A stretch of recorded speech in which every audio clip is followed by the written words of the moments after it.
Okay, so today I am going to show you how I make my pie crust dough. And my recipe is called butter flake pie crust, and it is the best pie crust recipe I have ever come across. But first off, the items that you're going to need for making this pie crust is a food processor. You don't have to have the food processor, but a food processor makes your life so much easier when mixing up a pie crust. So mine is a 9-cup food processor. I would say you would need at least a 6-cup or higher. So anything smaller than that probably would not fit all of the ingredients inside and mix it up properly. And with your food processor, you would need to use the blade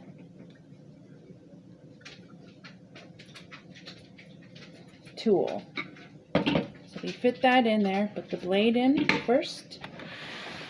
If you do not have a food processor, that is okay, or a food processor large enough to hold all the ingredients, that is all right. The other tools, manual tools, would be a pie cutter, or a pastry cutter is what it's called, and it looks like this. And then just your regular old tin bowl. So I am going to mix my pie crust in the food processor today. I will, however, do a quick little tutorial on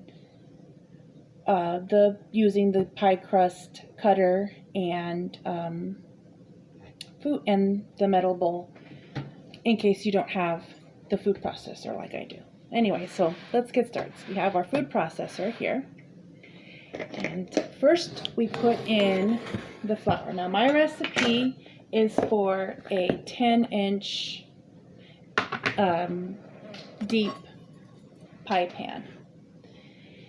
So I use 1 cup.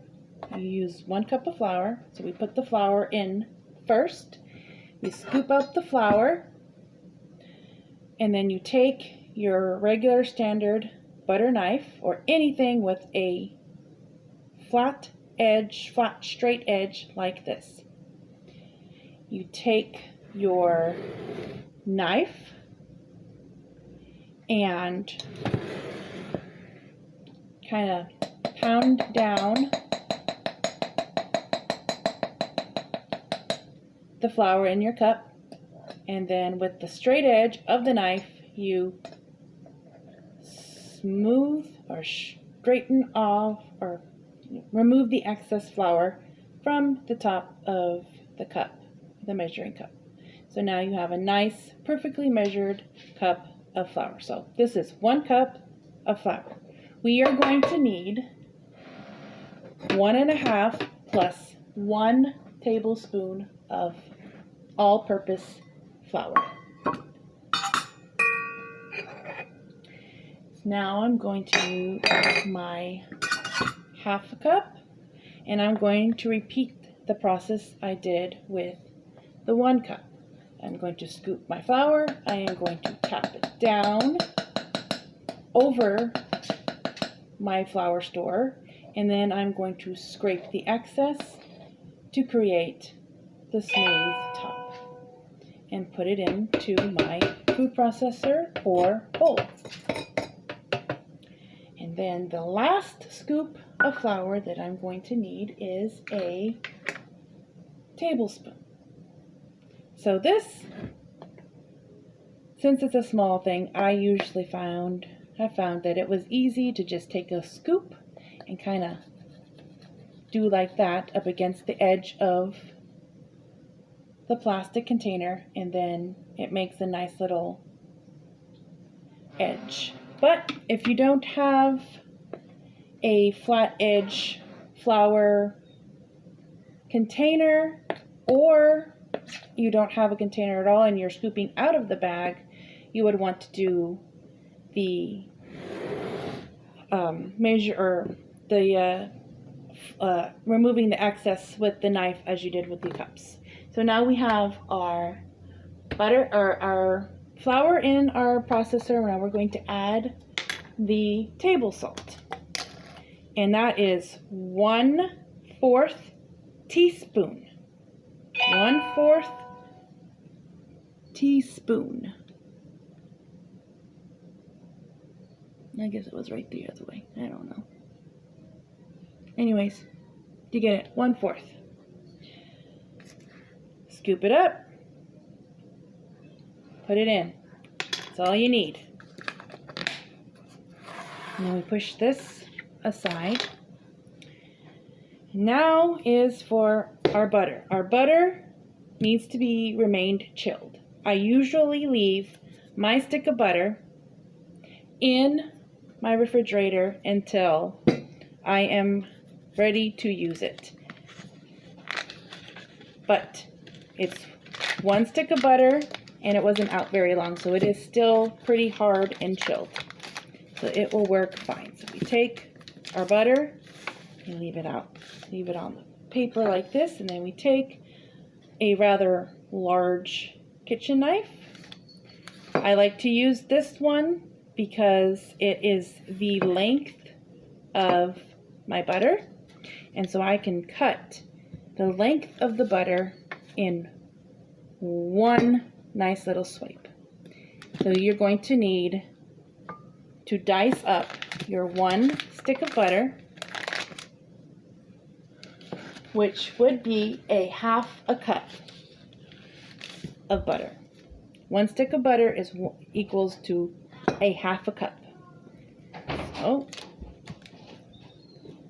I cut along the edge once, and then I flipped it over and I cut it along a second time, and now I'm going to cut, and it's going to make like little diced pieces. You can take it off and break it off like this if you like. I find that that is just ends up being a mess on my fingers, which is not pretty. So I just cut and pull, and it will break up easier. It will eventually break up into the 4 cut pieces that you made without having to break it with your fingers. And then I distribute. But the butter will always usually stick to the knife, and I slide it, put it on the thing and slide it off, and I distribute it, or try to distribute it around the bowl as evenly as possible.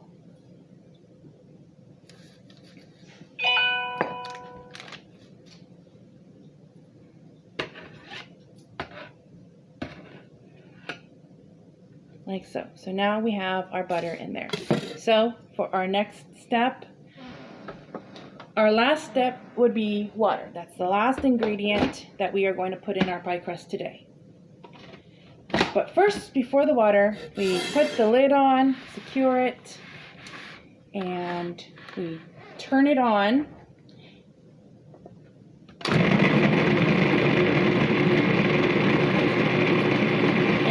Kind of mix it up like this, or let it mix. Let the butter and the flour kind of mix up and incorporate until it's kind of just a little crumbly. It's not going to look like dough or anything remotely like dough just yet, because you don't have your water in there yet. So basically it will look like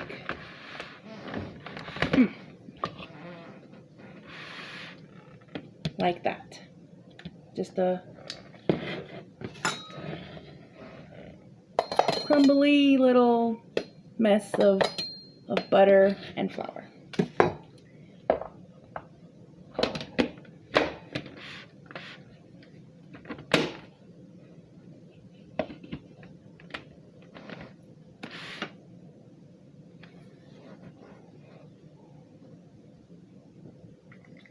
So now we need chilled water. So I have a glass here of chilled water, and we are going to need 1/4 cup of ice water and 1 tablespoon of ice water. Now, you can use a 1/16 of a cup if you have it.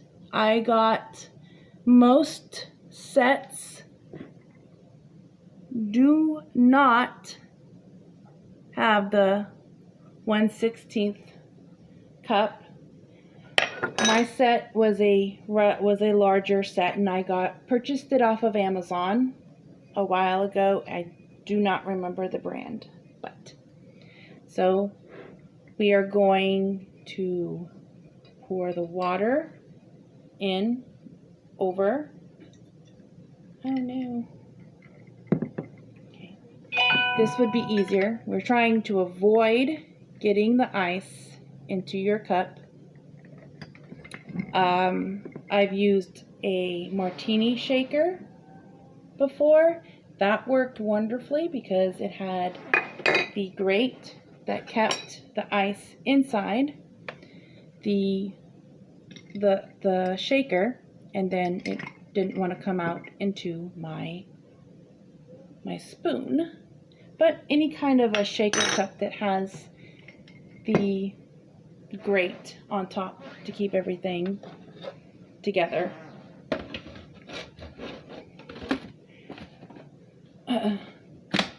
So now we have our water in, and now we're ready to do the final step. So we're going to do the final mix. Hopefully my thing works because I took it out, and so did my blade come out. So we'll see. There we go. Looks like it's working fine.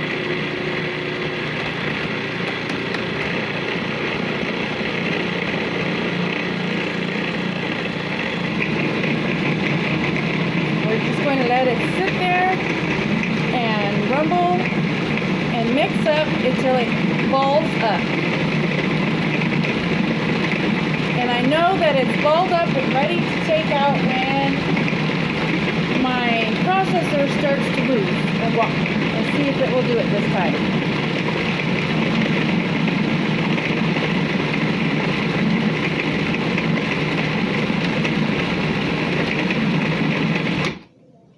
It looks like,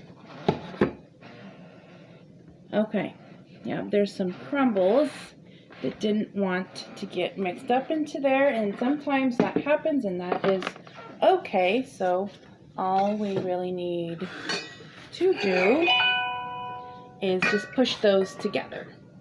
So we're going to take it out now. We're going to move our cooking tools aside. Normally you would put them like into your sink or whatever, but I have more pie crusts to make, so I'm just going to move mine off to the side so that I can finish making my other pie crusts that I have to make today.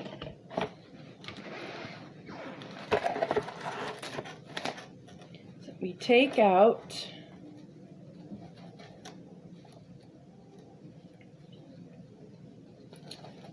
So our next step, when our pie crust is all ready to be taken out of the processor, we need to put it in a plastic wrap.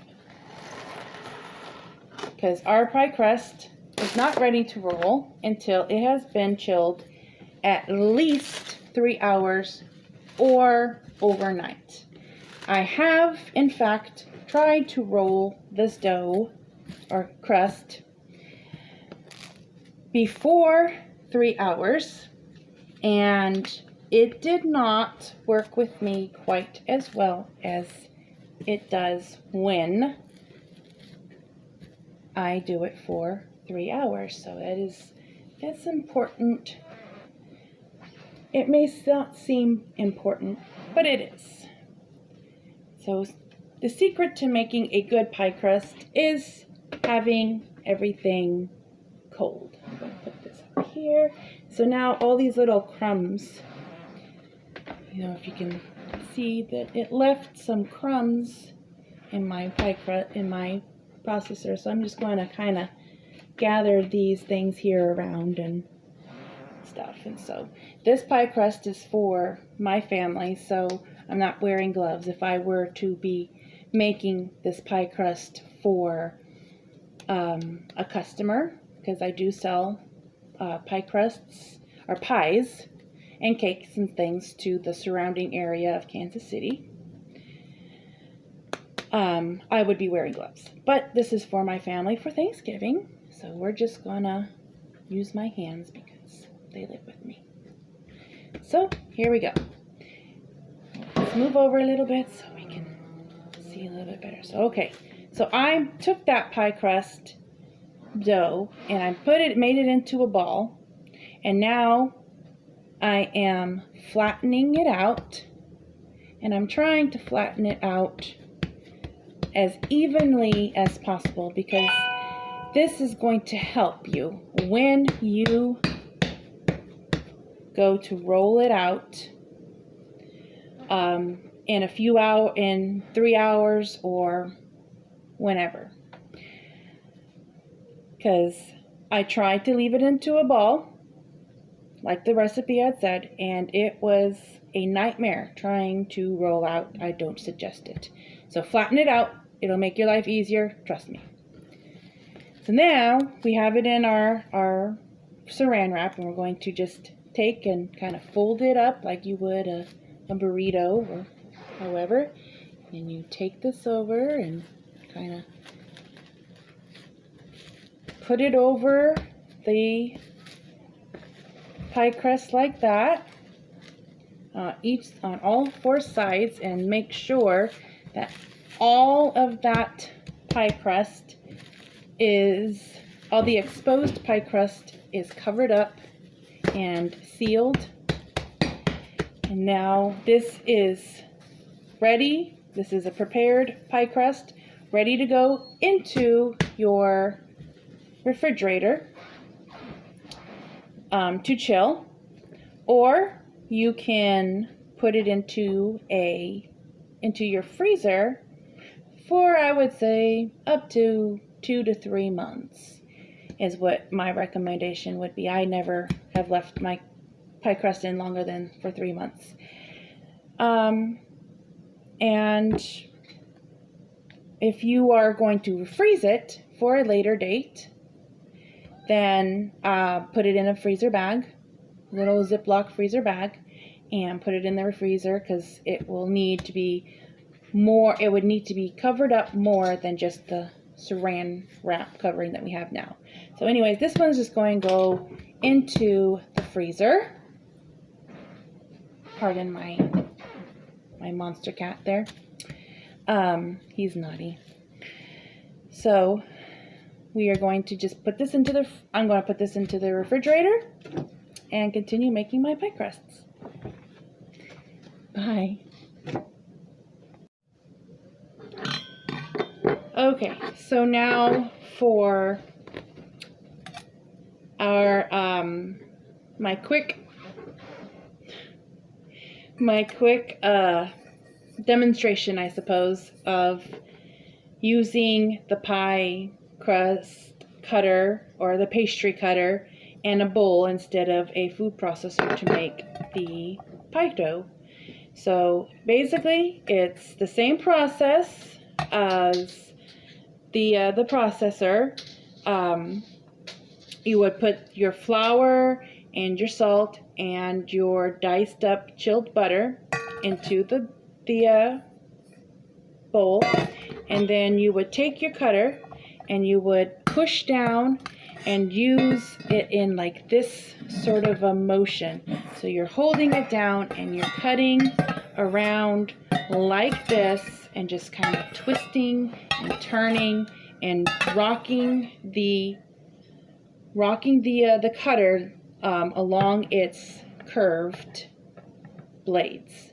So in the bowl, and cutting up those pieces of butter and trying to achieve that crumbly look that you got with the food processor. So once your pie crust butter flour combination isn't going to be quite as soft and crumbly as the food processor will be, unless you really just work at it. But it's going to be a little bit more chunky, and that's okay because it's all going to get incorporated when you put the water in and all. So just break it up as much as you can, and then you add your water to the pie crust dough, and you do the same thing, the rocking and twisting, and just, straight down, pushing, rocking, twisting, and just, however which way it's most comfortable for you. It's going to take a lot of muscle work. I usually will get my step stool, which brings me up about, 4, maybe a foot higher, and so then I am quite tall, and I am looking down into my bowl and just really using my muscle to push and prod at that dough to make it and mix it all in together. That's why I like using the food processor. It's a quicker and less painful muscle process. So if you're going to make pie crusts from scratch a lot, I would suggest in getting some sort of a food processor that's 6 cups or more. Don't have to be a super expensive one, just as long as it has a little blade in it at least. So mine came with a shredder and all these other little fancy doohickey thingies, but you don't need anything that fancy if you're just using it for pie crust. So anyway, so that, I believe, is all I have for my pie crust teaching, or my pie crust lesson. So, as you can probably tell, I'm quite new to making these kind of videos. But if there is something else you would like to see a video of, a lesson in some baking or cooking or whatever that you would like to learn and see, leave it down below in the comments, and I will try and get that out.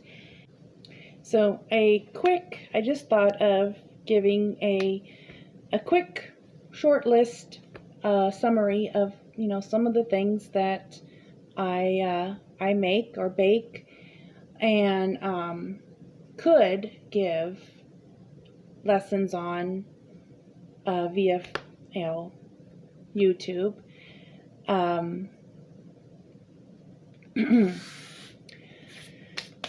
Are cakes.